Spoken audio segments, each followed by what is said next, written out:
बिस्मिल्लाहिर्रहमानिर्रहीम, अस्सलाम वालेकुम। प्रोग्राम एक्सपर्ट्स में मैं आपको खुशामदीद कहूँगी। नाज़रीन, आज हम खुसूसी तौर पर बात करने जा रहे हैं और यही हमारा पहला सवाल भी होगा। मकबूजा कश्मीर में भारत के गासिबाना कब्जे को 4 साल मुकम्मल होने को हैं। 5 अगस्त 2019 में गासिब मोदी सरकार ने आर्टिकल 370 और 35A को पामाल करते हुए मकबूजा कश्मीर की आइनी हैसियत ख़त्म की थी। इसके साथ ही आज जो हम दूसरी सवाल रखेंगे तोशा खाना के केस के हवाले से कि चेयरमैन पाकिस्तान तहरीक इंसाफ के ख़िलाफ़ क्या फ़ैसला आ सकता है, कितना मुश्किल हो सकता है। साथ ही हम बात करेंगे तीसरे जो हमारा बड़ा सवाल होगा, ये इंतहाई अहम मौजू पोलियो के हवाले से हम सवाल ये रखेंगे कि पोलियो का ख़ात्मा क्यों ना हो सका, और इसके लिए हमें खुसूसी मेहमान भी ज्वाइन करेंगे। तो आज हम चूँकि खुसूसी तौर पर बात करने जा रहे हैं मकबूजा कश्मीर के हवाले से, पार्लिमानी दहशत गर्दी के ये 4 साल, आज इसके हवाले से हम बात करेंगे। इसी मुतालिक हमने एक खुसूसी रिपोर्ट भी आपके लिए तैयार की है। पहले वो रिपोर्ट देखिए, फिर हम आगे बढ़ेंगे और अपने मेहमानों का भी तारुफ करेंगे और उनके सामने सवाल भी रखेंगे। नाज़रीन, आपने ये खुसूसी रिपोर्ट देखी जिसमें हमने आपको ये बताने की कोशिश की कि 5 अगस्त 2019 के बाद जिस तरह से आइनी कानूनी कश्मीर की, मकबूजा कश्मीर की हैसियत को मोदी सरकार ने ख़त्म किया, तो उसके बाद चूँकि मोदी सरकार का ये दावा था कि इसके बाद कश्मीर को तरक्की की राह पर गामज़न कर दिया जाएगा, लेकिन जो असल वहाँ एक्चुअल सूरत हाल है वो हमने आपको दिखाई कि वहाँ पर रहने वाले बासी क्यों चुप और डरे डरे से हैं, क्यों खामोश हैं, और वहाँ पर जो इंसानी हुकूक की बुनियादी इंसानी हुकूक की तंजीमें काम करती हैं उनके साथ किस तरह का सलूक किया जा रहा है। नाज़रीन, मकबूजा कश्मीर की आइनी हैसियत को ख़त्म किया गया और उसे अपनी वफाकी इकाई करार दे दिया मोदी सरकार ने, और मोदी सरकार गैर कानूनी इकदाम पर कश्मीरियों के रद्द-ए-अमल को दबाने के लिए आज भी इंसानी हुकूक की संगीन खिलाफ वर्जियाँ कर रही है। मासूम कश्मीरियों पर तो जुल्म के पहाड़ तोड़ ही रही है, मगर वहाँ जो काम करने वाली, जिस तरह से हमने जिक्र भी किया एक रिपोर्ट में कि इंसानी हुकूक की तंजीमें और जो शख्सियात वहाँ आवाज़ उठाती हैं, उनकी आवाज़ को दबाने के लिए मुख्तलिफ ओछे हथकंडे इस्तेमाल किए जा रहे हैं। उन पर दहशतगर्द तंजीमों की माली मुआवनत समेत कई ख़तरनाक इल्ज़ाम लगाकर मुकदमात बनाए जाते हैं और उन्हें जेलों में बंद रखा जाता है। नाज़रीन, पैनल का तारुफ करवा देती हूँ। आज चूँकि हम ये खुसूसी बात कर रहे हैं मकबूजा कश्मीर की सारी सूरत हाल पर, तो मेरे साथ बात करने के लिए आज हमारे मेहमान मौजूद हैं।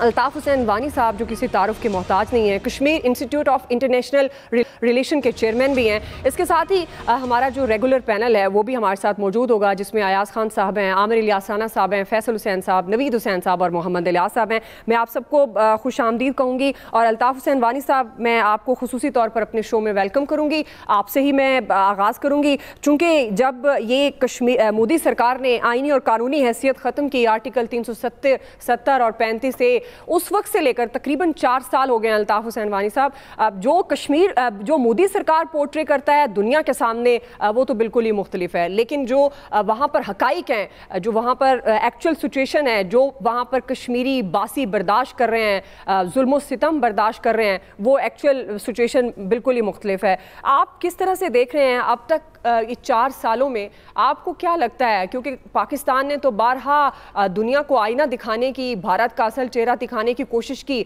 लेकिन दुनिया उस तरह से यकीन नहीं करती। मोदी सरकार ने ये सब कुछ करने से क्या हासिल किया? देखिए, मोदी सरकार की जो सबसे पहली कोशिश ये थी कि वो जो उनके बाबा इजाद थे, RSS और बीजेपी के, जिनका ये मानना था कि रियासत मकबूजा जम्मू कश्मीर जो है वो भारत का हिस्सा है, उसको भारत के अंदर एनेक्स किया जाए और इसकी खुसूसी पोजीशन को तब्दील करके और वहाँ पर आबादी का तनासब तब्दील करके इसको हिंदू अक्सरियत इलाका बनाया जाए और हिंदुओं का रूल वहाँ पर कायम किया जाए और हिंदुता को एक्सटेंड किया जाए मकबूजा कश्मीर तक। ये सब कुछ उनके नज़र था। इसके लिए उन्होंने 370-35A को ख़त्म करके और फिर जो कानून साजी की पुश्तनी बाशिंदा सर्टिफिकेट को तब्दील करके डोमिसाइल लॉ तब्दील किया गया, रियासती बाशिंदों को हक दिया वहाँ पर ज़मीन खरीदने का, नौकरी करने का, और उसके बाद फिर हिंदुस्तानी फ़ौज को इख्तियार दिया, वो किसी भी इलाके को स्ट्रेटेजिक डिक्लेयर करके उस पर कब्जा कर सकते। और इसके साथ साथ फिर उन्होंने जो ख्वाब दिखाए थे उस वक्त दुनिया को ये बताने के लिए कि इससे डेवलपमेंट होगी, इससे यहाँ पर तरक्की का दौर शुरू होगा। तो 4 साल का अरसा गुजरने के बाद हम देखते हैं कि मकबूजा कश्मीर के अंदर जो हिंदुस्तान का ये तमाम दावे खोखले रह जाते हैं। बजाय एक चीज़ करने के, जो उन्होंने कश्मीर के अंदर मुसलमानों की अददी बरतरी कम करने के लिए, फिर डिलिमिटेशन कमीशन के ज़रिए, असम्बली के अंदर हदबंदी कमीशन के ज़रिए वो अददी बरतरी ख़त्म करने के लिए अब कश्मीर के मुख्तलिफ जो लड़े हैं, जो कबीले हैं, कबाइल जी हैं, जी। ज़ातें हैं, उनको आपस में लड़ाने के लिए और दूसरे ऐसे इकदाम कर लिए उन्होंने। लेकिन कश्मीर में अमन कायम नहीं, उसको दुनिया में हिंदुस्तान ने बड़ी कोशिश की थी। G20 का अभी उन्होंने जो टूरिज्म का एक जो वहाँ पर किया था, एक इजलास कराने की श्रीनगर में, उसमें उन्होंने कोशिश की कि दुनिया को बताने कि वहाँ नॉर्मलसी है। अब दुनिया ने भी वो देखा कि कुछ ममालिक ने उस पर बायकॉट किया और बाकियों की भी जो रिप्रेजेंटेशन थी वो बिल्कुल लो की रिप्रेजेंटेशन थी, किसी खास किस्म की नहीं थी, उसमें भी वो नाकाम हुई। अब मैं आपको नॉर्मलसी बताता हूँ। नॉर्मलसी ये है, पिछले 4 साल में 700 से ज्यादा कश्मीरी मावराए अदालत कत्ल किए गए। 4 साल की मैं बात कर रहा हूँ। पिछले 4 साल में 10,000 से जायद कश्मीरी बदमाब खवातीन जो हैं वो लापता हुई। ये हम नहीं कहते हैं, ये कोई कश्मीर के अंदर ह्यूमन राइट्स डिफेंडर नहीं कहता क्योंकि उनकी जबानें बंद हैं। कश्मीर का प्रेस नहीं कहता है क्योंकि उनकी भी कलम पर कदम लगी हुई है। ये हिंदुस्तान का नायब वजीर दाखिला हिंदुस्तान की पार्लियामान में कहता है। अब ये खवातीन जो 18 और 35 साल की उम्र में है, 10,000 इन पिछले 4 सालों में लापता हुई हैं। ये कहाँ चली गई हैं? इसका मतलब ये है कि हिंदुस्तान ने जो टोटल लॉकडाउन किया था, कश्मीर के अंदर कम्युनिकेशन ब्लॉकेट की थी, हर तरह की रसाई जो थी मवासलात की, वो बंद कर दी। इसमें खदशा है कि हिंदुस्तान की फौज, जिसने इससे पहले 10,000 से जायद कश्मीरी नौजवानों को लापता किया, उनको गुमनाम कब्रों में दफन किया, और इन्हीं हिंदुस्तानी फौजों ने इन खवातीन की ट्रैफिकिंग की होगी हिंदुस्तान के दूसरे इलाके में, क्योंकि India is one of the worst places for women trafficking and जो जिसको सेक्सुअल और प्रोस्टिट्यूशन के लिए इस्तेमाल किया जाता है। तो ये नॉर्मलसी है वहाँ पर। नॉर्मलसी ये है कि आज जम्मू के अंदर पहाड़ी, गुज्जर और दूसरे तबकात सरापा एहतजाज हैं, क्योंकि हिंदुस्तान की सरकार पहले उन्होंने कश्मीर के मुसलमानों को डिसएम्पावर करने के लिए एक शेड्यूल कास्ट और शेड्यूल ट्राइब्स की प्रपोर्शन बढ़ाई, और अब हिंदुओं को और मुख्तलिफ जातों के हिंदू जो हैं उनको शेड्यूल कास्ट और अदर बैकवर्ड क्लासेस में लाकर ताकि वो जॉब्स पर और दूसरी चीज़ों पर कब्जा करें। पहले से ही जम्मू खिते का इस जो कोटा सिस्टम था उस पर उनका कब्जा था। हिंदुस्तान की सरकार का मुतमईन नज़र दुनिया को तो कुछ और है, लेकिन कश्मीर के अंदर ऐसी कोई नहीं है, और दुनिया ने भी इस नॉर्मलसी को एक्सेप्ट नहीं किया है। बिल्कुल आप सही कह रहे हैं, मैं बिल्कुल आपसे इसी तरफ लेके जा रही थी। बिल्कुल आप सही कह रहे हैं, वो भारत क्लेम कर रहा है एक मामूल की सूरत हाल, नॉर्मलिसी की बात कर रहा है, दुनिया ने भी इसको एक्सेप्ट नहीं किया। लेकिन अल्ताफ हुसैन वानी साहब, ये दुनिया उस तरह से एक्शन भी नहीं ले रही।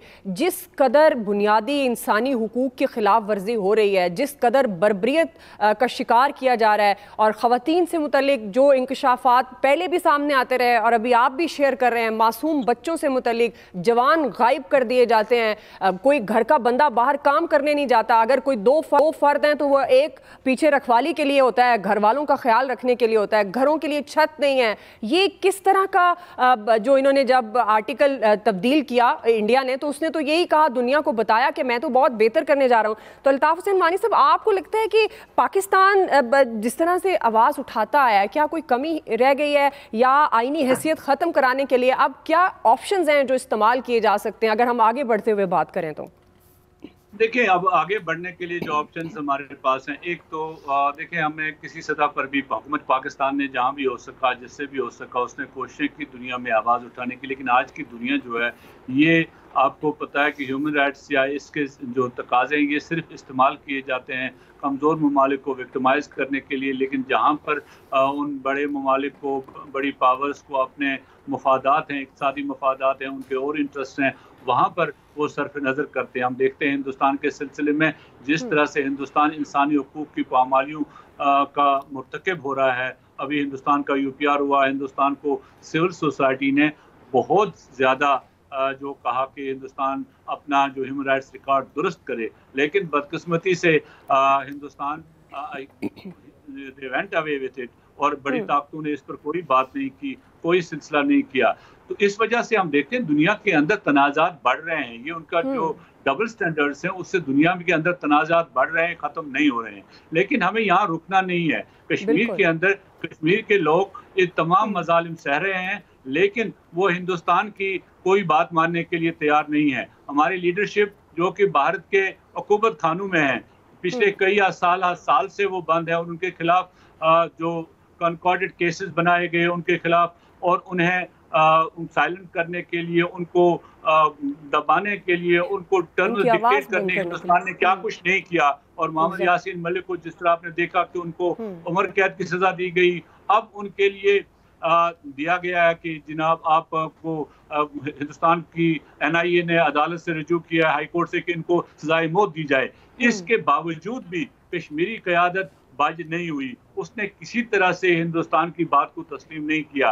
तो जिस तरह पाकिस्तान को, और यही वो जज्बा है अल्ताफ साहब, जिससे खुद इंडिया सरकार जो है वो खौफजदा है। आपने बिल्कुल दुरुस्त निशानदेही की कि हमें यहाँ पर रुकना नहीं है। जिस तरह से मकबूजा कश्मीर के बासी जदोजहद कर रहे हैं, ये जदोजहद जारी रखनी है, और अल्टीमेटली इसका जो मुस्बत नतीजा है वो सामने आएगा। अल्ताफ साहब, हमारे साथ हमारा जो एक पैनल है सीनियर तज्जियाकार जो हमारे इस प्रोग्राम का एक रेगुलर हिस्सा है वो भी मौजूद हैं। आप हमारे साथ ही रहिएगा, हम यही सवाल उनके सामने भी रखेंगे। क्विकली आमिर साहब, मैं आपकी तरफ आऊँगी, क्योंकि जब भी हम पाक भारत मसाइल की बात करते हैं, मकबूजा कश्मीर जाहिर है उसमें सर-ए-फ़हरिस्त मसला है, और जब भी अब तो अमेरिका भी कह रहा है जी ये तमाम जो इंडिया पाकिस्तान के मसाइल है उनका हल बातचीत से है, क्योंकि इंडिया आपको पता है अमेरिका की बहुत मानता है। तो अब ये अगर हम स्पेसिफिकली कश्मीर के मसले पर बात करें, तो आपको लगता है कि कोई इसमें ऑप्शंस हैं कि ये जो आईनी हैसियत की हम बात कर रहे हैं इसको ख़त्म कराने के लिए पाकिस्तान इंडिया के साथ बातचीत कर सकता है? हमें 2-3 चीज़ें देखनी होती हैं। देखें, प्राइम मिनिस्टर ने परसों ऑफ़र की, और उसी ऑफ़र के जी संजीदा बातचीत करे और बामकसद हो तो फिर हम बात कर सकते हैं। उस पर वहाँ अमेरिकन स्टेट डिपार्टमेंट में सवाल हुआ, और उसके जवाब में जो बात आपने बताई कि वो कहते हैं बातचीत से लड़ाई से सब कुछ करते हुए हमारे पड़ोस में चाइना और इंडिया देख लें, लड़ाई भी हो रही है, तजारत भी हो रही है, हमारे यहाँ कुट्टी हुई पड़ी है। मतलब मैं बिल्कुल दूसरी बात करूँगा कि जी 5 अगस्त के हिसाब से हमने एक फ़ैसला कर लिया जी, क्योंकि हम तो वो वर्ल्ड कप जीत के आए थे, इमरान खान साहब साबिक वज़ीर आज़म वहाँ से ट्रंप की सालसी लेके आए थे, और सालसी में वो सौदा हो गया, चाहे वो चला गया। मतलब उन्होंने अपने आइन को, जो उनके अपने इलेक्शन में मोदी ने अनाउंस किया था कि मैं इसका बदलूंगा, वो उन्होंने बदल दिया। अब है क्या हल?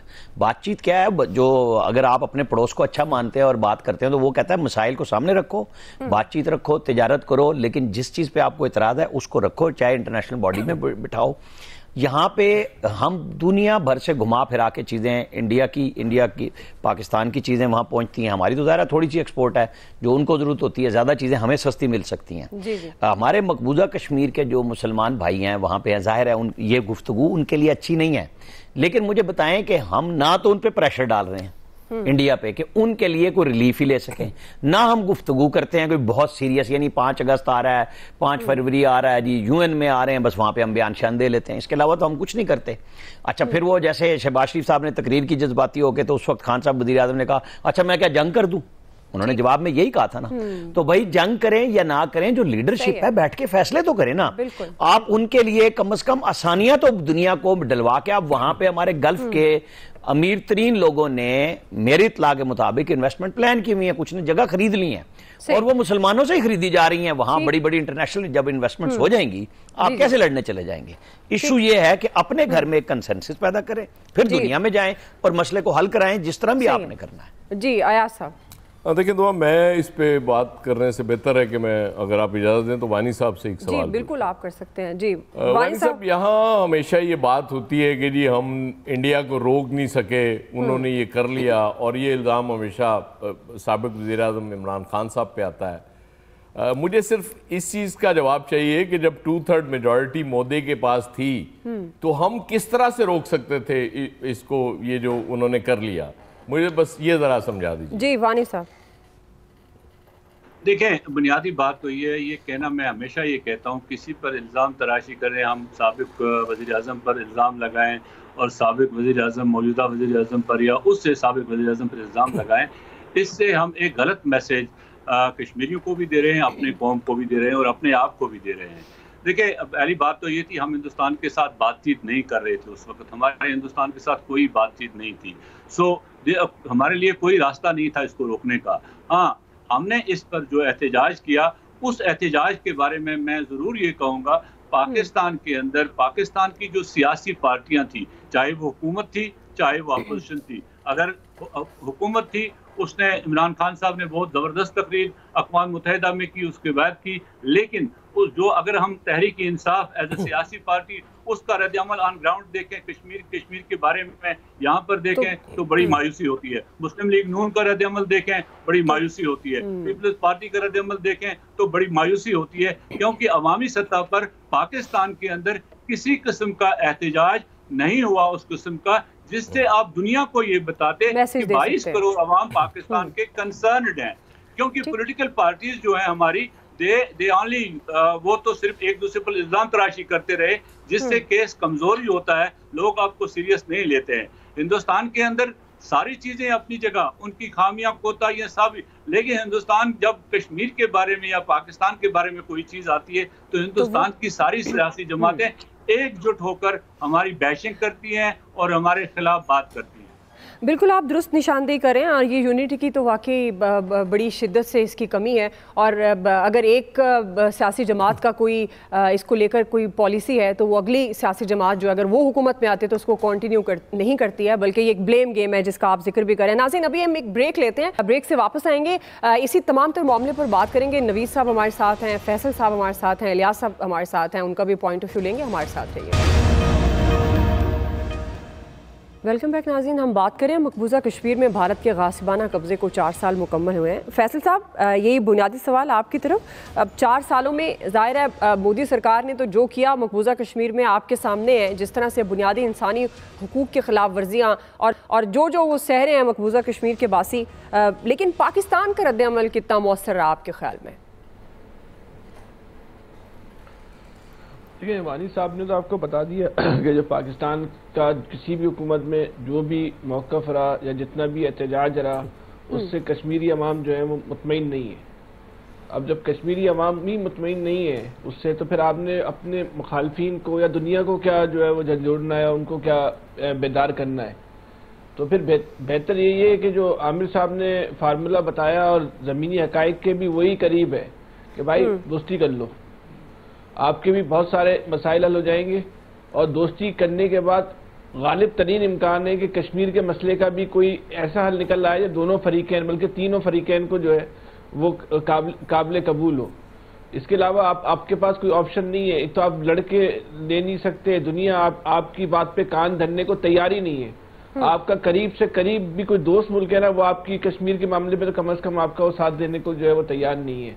आपकी अपनी बात में जो है वो दम नहीं है। आपकी जो अपनी माशी सूरत हाल है वो दुनिया के सामने, तो भाई मजीद अपनी कौम को क्यों मसाइल में उलझाना? अगर आपके मसाइल का रास्ता इस दोस्ती के साथ निकलता है तो हम सबको चाहिए, हमारी जितनी भी सियासी हुकूमतें आती हैं, अब तो मुस्तकबिल की जो हुकूमत आने वाली है, कि हम एक नए बाब का आगाज़ करें, एक नए दौर का आगाज़ करें और एक दोस्ती की जानिब जो है वो पेशरफ करें। और माजी में दोस्ती की करने में जो चीज़ें रुकावट बनी थी उन तमाम लोगों को ऑन बोर्ड लें, उन सबको हम सब मिलकर काम कर लें। इसके अलावा हल है नहीं कोई, बाकी थी कि 70 साल गुजार दिए और 70 साल गुजार दें। ठीक जी, नवीद साहब। दुआ, कश्मीर की रियासती जो उसका तशख़्ख़ुस था उसको ख़त्म करना मोदी सरकार की और बीजेपी की इलेक्शन मैनिफेस्टो का हिस्सा था, और उन्होंने जो है जो आइनी और सियासी और माशरती आबादियाती तब्दीलियाँ जो करनी थी वो कर लीं। अब कहा यह जा रहा है कि पाकिस्तान ने उस वक्त जो फैसला किया, बातचीत ख़त्म कर दी, आपने डिप्लोमेटिक रिलेशन डाउनग्रेड कर दिए, इंटरनेशनल लेवल पे आपने ये इशू उठाया, लेकिन कोई आपकी बात सुनने को तैयार नहीं। यहाँ पे ये कहा जा रहा है कि जी उनसे बातचीत कर लें, हम उनसे दोस्ती कर लें। तो हमने देखा कि बिलावल भुट्टो जरदारी साहब ने गोवा में जब दोस्ती की बात की, मुज़ाकरात की बात की, तो वहाँ से उनके जो भारतीय हम मनसब हैं जयशंकर, उन्होंने जिस तरह के अल्फाज इस्तेमाल किए वो यानी किसी तरह से डिप्लोमेटिक अल्फाज नहीं थे। हमारे वज़ीर ख़ारजा के लिए जो अल्फाज उन्होंने इस्तेमाल किए, तो मसला ये है कि जयशंकर की जो एग्रेसिव फॉरेन पॉलिसी है, यानी मोदी सरकार में जो जयशंकर जो एग्रेसिव फॉरेन पॉलिसी लेके चल रहे हैं, उसमें नए दोस्त बनाना शामिल नहीं है। तो हमने ये भी देख लिया कि उन्होंने कश्मीर नहीं, उन्होंने तो बात आगे तक कर दी, वो तो गिलगित बल्तिस्तान तक चले गए। तो ये कहना कि जी हम उनसे दोस्ती कर लें, दोस्ती आप उस सूरत में कर सकेंगे कि आप छोटा बन के और आप जो है वो अपनी जो कौमी तशख़्ख़ुस है उसको सैक्रिफाई कर दें। आप ये भी देख लें कि वही मोदी हमें उसके लिए हमें अपनी सियासी हमारा मुल्क में अपने सियासी इस्तेहकाम की ज़रूरत है। हमें माशी तौर पे अपने आप को इतना स्ट्रॉन्ग करना होगा। यही मोदी था। आप देख लें कि नरेंद्र मोदी के खिलाफ जो है वहाँ पे एक अमेरिकन कोर्ट के समन्स से कि जो 2002 के मुस्लिम कुछ फसादात थे उसके सिलसिले में अमेरिकी कोर्ट के समन से, और फिर हमने ये भी देखा, बल्कि सारी दुनिया ने देखा कि 2023 में मोदी सरकार को किस तरह का स्टेट रिसेप्शन व्हाइट हाउस में मिल रहा है। तो आपको माशी तौर पे, सियासी तौर पे अपने आप को मुस्तहकम करना है, जब भी आप कश्मीरियों के लिए आवाज उठा सकेंगे। ठीक है जी, इलियास साहब सी बात का जो नवेद साहब बात कर रहे हैं ना, 2024 के इलेक्शंस तक तो भूल जाएं आप कि इंडिया आपसे बात भी करेगा। कोई चांस ही नहीं है। वहां तो अब मुस्लिम कुछ फसादात शुरू होंगे क्योंकि उन्होंने इलेक्शन जीतना है और उनका मेन एजेंडा यही है। जी इलियास साहब, देखिए जी, हमारी तरफ से जो बातें की जाती हैं, हमने उनसे राब्ता तोड़ दिया, ख़त्म कर दिया। मुज़ाकरात का सिलसिला उनके साथ जारी रखना चाहते हैं। अगरचे भारत हमसे मुज़ाकरात नहीं करना चाहता कश्मीर के बारे में। हमने कोशिश की, मुशर्रफ साहब भी उधर गए, हर भुट्टो साहब भी गए और हर फोरम पर करने की कोशिश की गई, लेकिन वो जो जिस अंदाज में करनी चाहिए थी उस अंदाज में बात नहीं की गई। ना हमने अपना मौक़िफ़ दुनिया भर में उस तरह पेश किया कि लोग हमारी बात समझते। ये बात ठीक है नवीद साहब की कि हमें माशी तौर पर मजबूत होना पड़ेगा। जब मजबूत होंगे तो हमारी बात सुनेंगे। और कश्मीर के लोगों के लिए हमें आवाज़ उठानी चाहिए, ना सिर्फ हुकूमत में जो हो, अपोजिशन को भी। और एक पेज पर आकर इस मसले को हल करने के लिए जितना प्रेशर क्रिएट कर सकते हैं करना चाहिए। ये नहीं है कि एक महीना कर लिए, 10 दिन कर ली, जुमे के जुमे कर लिया, इस तरह की जो बातें हैं, इसको करने के लिए एक बाकायदा चलाना चाहिए, मुहिम चलानी चाहिए, लोगों को आगाही देनी चाहिए। एक ज़माने में दिखाया जाता था टीवी पे उनके जुल्म सितम लोगों के बारे में, फिर इसको बंद कर दिया गया। ताकि किस वजह से बंद किया गया? जी दोस्ती के हाथ बढ़ाने लगे उनके साथ, तो उसका क्या फ़ायदा मिला? अमन की आशा के क्या मसले बने? कुछ नहीं। कश्मीर के मौक़िफ़ पर भारत नहीं हटा। भारत ने अपना जो भी करना था, अपना जो भी उधर अपना कब्ज़ा करना था, जिस तरह उस आबादी को अपने बढ़ा रहे हैं, उधर डोमिसाइल का जो कर रहे हैं जो सिलसिला कश्मीरियों पर, उसी तरह जुल्म सितम उन्होंने जारी रखा और अपना कब्जा बिल्कुल इलियास साहब, आपका पॉइंट है। आया साहब, मैं क्विकली कमेंट आपसे लेना चाह रही थी क्योंकि मुझे ब्रेक की तरफ भी जाना है।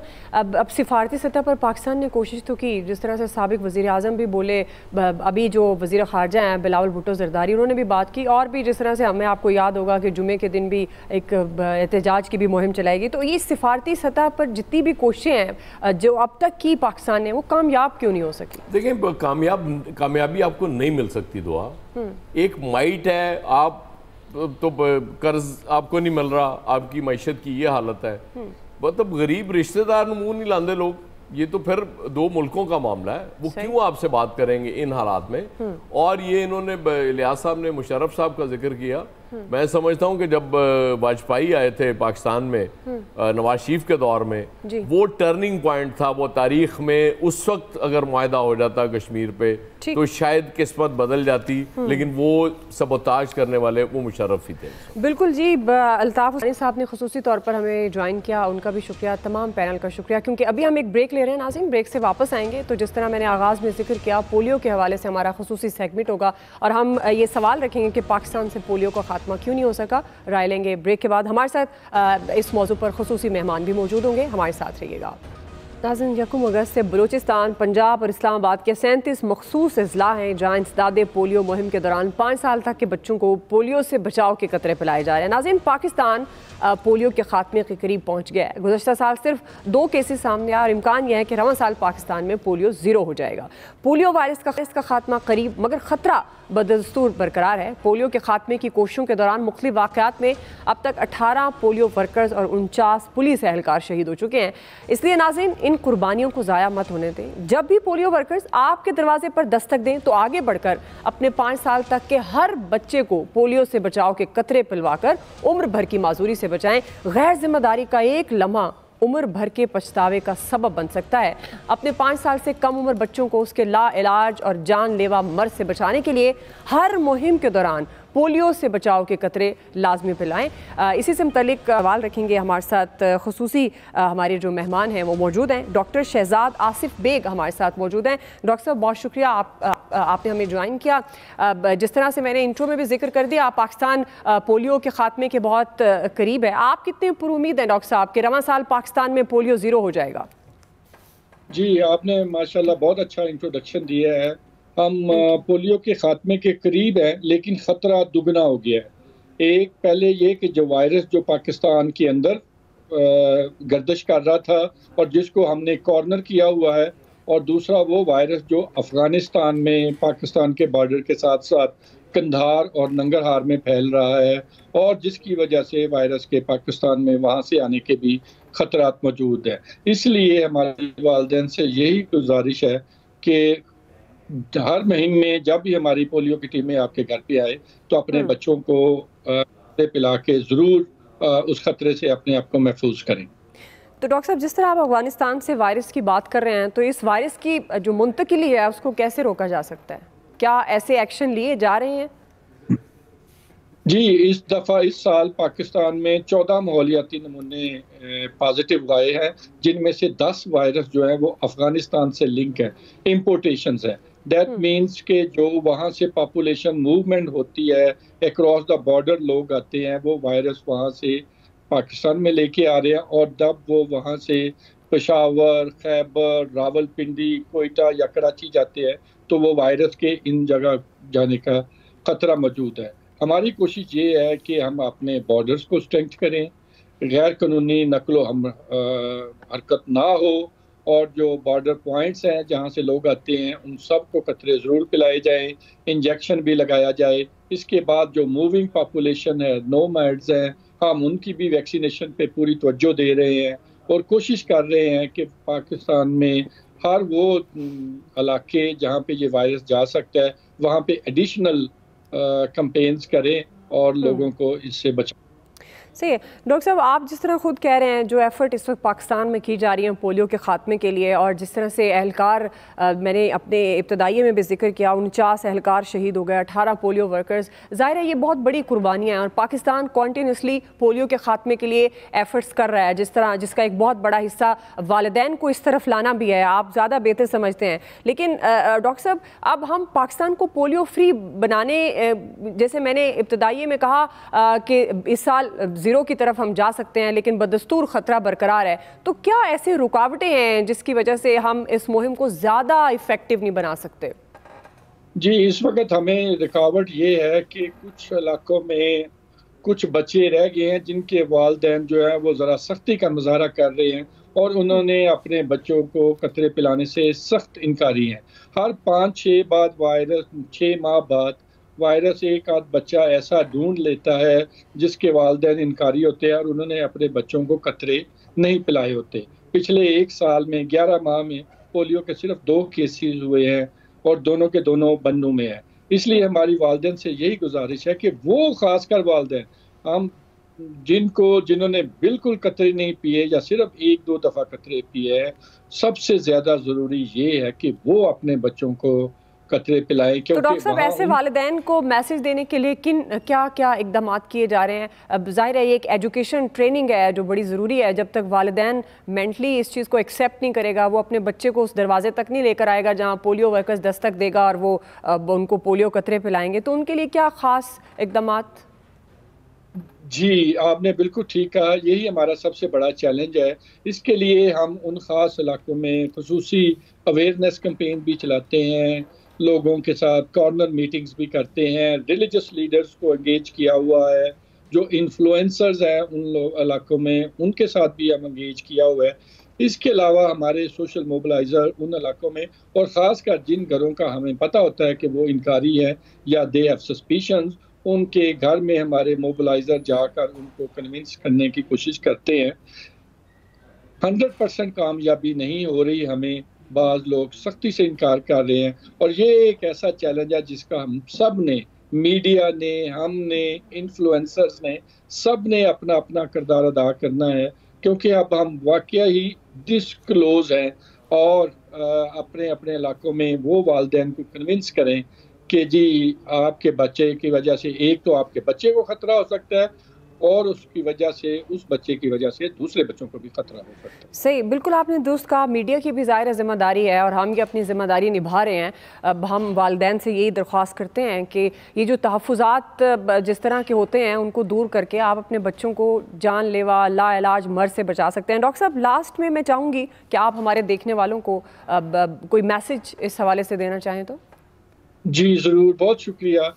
मैं यही कहना चाहूँगा कि पूरी दुनिया में पोलियो एरेडिकेशन प्रोग्राम में किसी भी जगह हेल्थ वर्कर्स ने इतनी कुर्बानियाँ और इतना खून नहीं दिया जितना हमारे पाकिस्तान में वर्कर्स में दिए हैं। कल भी अगर कोई वाक़या हुआ था, 2 पुलिस वाले में शहादत कुछ कर गए, लेकिन इसके बावजूद भी हमारे वर्कर्स ने अपनी कैंपेन जारी रखी। मेरी यही वालिदैन से इल्तमास है कि उनका खून, जिन्होंने अपने शहीद हुए हैं, उनका खून रगा नहीं जाना चाहिए। ठीक, बिल्कुल जी, आपने दुरुस्त बात की। बहुत शुक्रिया। डॉक्टर शहजाद आसिफ बेग हमारे साथ मौजूद थे। नाज़रीन, जाते जाते जब भी पोलियो वर्कर्स आपके दरवाजे पर दस्तक दें, आगे बढ़कर अपने 5 साल तक के हर बच्चे को लाजमी पोलियो से बचाव के कतरे पिलवा कर उम्र भर की माजूरी से बचाएं। यकीनन ये आपके बच्चों के मुस्तकबिल का सवाल है और हर वालिदैन इसके लिए जिम्मेदारी का मुजाहरा भी ज़रूर करेगा। नाज़रीन, आज के एक्सपर्ट से इतना ही। फीडबैक दीजिएगा। ख्याल रखिए। अल्लाह हाफ़िज़।